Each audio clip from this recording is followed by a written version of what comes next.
آج کا سوال۔ ایک میڈیا اسکالر کا کہنا ہے کہ حج تمتع اور حج قران لوگوں کی بنائی ہوئی قسمیں ہیں، جبکہ حج کی کوئی قسم نہیں ہے۔ قرآن و حدیث کی روشنی میں اس موقف پر آپ کی کیا ریسرچ ہے؟ کیا کیا جائے جی، غلطی ہے، مضامین کی کوئی حد نہیں ہے۔ حج حج ہے، عمرہ عمرہ ہے، اس کی کوئی قسمیں نہیں ہوتی۔ یعنی یہ جو قسمیں لوگوں نے بنا لی ہیں، یہ معلوم نہیں کیسے بنا لی۔ صرف دو باتیں ہیں جو اللہ تعالیٰ نے قرآن مجید میں کہی ہیں۔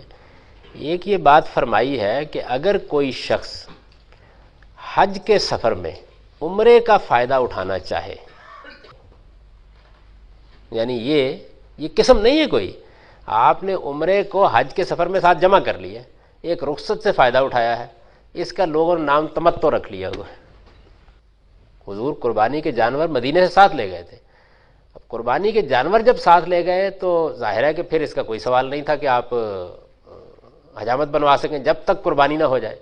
تو عمرے کے بعد آپ نے پھر احرام نہیں کھولا اور لوگوں کو کہا کہ جو قربانی کے جانور ساتھ نہیں لائے ہوئے وہ احرام کھول دیں۔ اس سے لوگوں نے قران ایک چیز بنا لیا۔ تو میرے نزدیک حج کی کوئی قسم نہیں ہے۔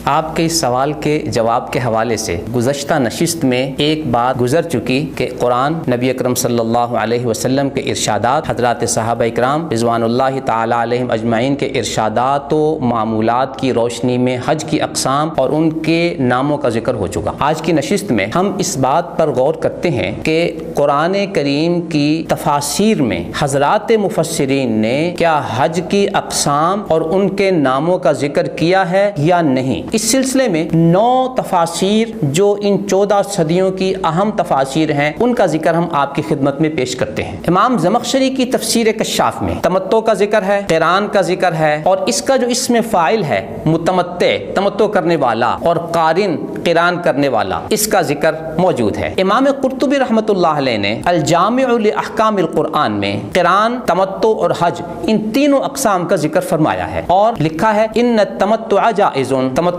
جائز ہے، وَإِنَّ الْإِفْرَادَ جائز، اور حج افراد اکیلا حج کرنا یہ بھی جائز ہے، وَإِنَّ الْقِرَانَ جائز، اور حج قران بھی جائز ہے۔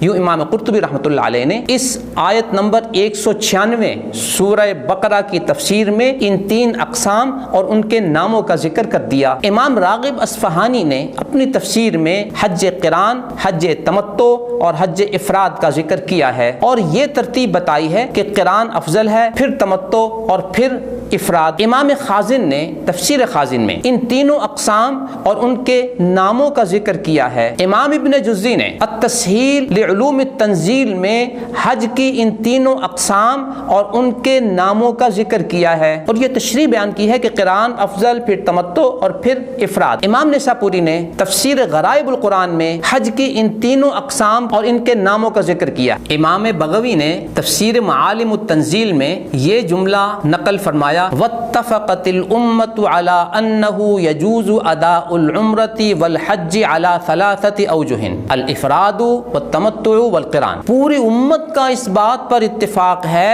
کہ حج اور عمرے کی ادائیگی کے 3 طریقے ہیں: اکیلا حج کرنا، حج و عمرہ ایک سفر میں علیحدہ نیت کے ساتھ تمتع کی شکل میں کرنا، اور قران، حج و عمرہ ایک ہی سفر میں ایک ہی نیت کے ساتھ کرنا۔ تو گویا حج کی ان 3 اقسام اور ان کے 3 ناموں پر امت کا اجماع اور اتفاق ہے۔ اور تفسیر مظہری میں امام مظہری نے حج کی ان تینوں اقسام اور ان کے ناموں کا ذکر کیا ہے۔ تفسیر اضواء البیان میں شیخ شنقیطی رحمۃ اللہ علیہ نے بھی حج کی ان تینوں اقسام اور ان کے ناموں کا ذکر کیا ہے: قران، تمتع اور افراد۔ ان 9 تفاسیر کا تذکرہ جو اس 1400 سال کی اہم اور نمائندہ تفاسیر ہیں، ان کے ذکر کے بعد اب آپ خود غور فرمائیے کہ جب مفسرین نے اسلامی تعلیمات کی روشنی میں، نبوی تعلیمات کی روشنی میں حج کی ان تینوں اقسام اور ان کے ناموں کا ذکر کر دیا اور امت میں یہ سلسلہ آج تک منقول ہوتا چلا آ رہا ہے اور کسی نے اس کا انکار نہیں کیا، آج 14ویں اور 15ویں صدی میں حج کی ان اقسام کو غلطی ہائے مضامین قرار دینا اور یہ کہنا کہ حج کی کوئی قسمیں نہیں ہوتی اور یہ کہنا کہ یہ تمتع اور قران یہ لوگوں نے بنا لیا ہے اور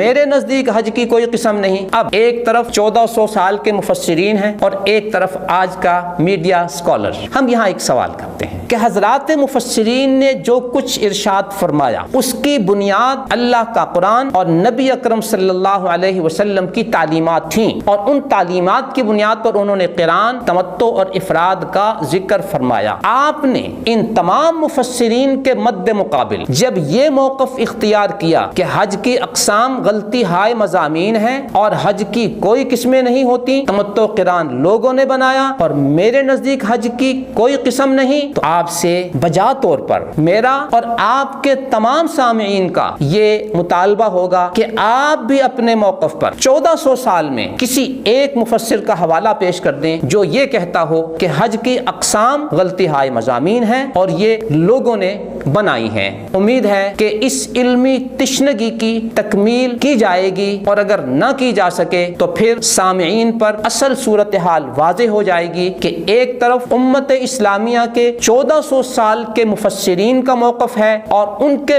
بالمقابل ایک دوسرا موقف آج کے میڈیا اسکالر کا ہے. اب آپ نے کس کے موقف کو اختیار کرنا ہے یہ آپ کی ثوابدید ہے. پسند اپنی اپنی، انتخاب اپنا اپنا. اللہ تعالی ہمیں 1400 سالہ مفسرین اور ان کے موقف کے ساتھ جوڑے رکھے، اور آخرت میں بھی ہمارا حشر انہی عظیم ہستیوں کے ساتھ ہو اور انہی کے موقف پر عمل کرتے ہوئے ہم اس دنیا سے جائیں. آمین ثم آمین.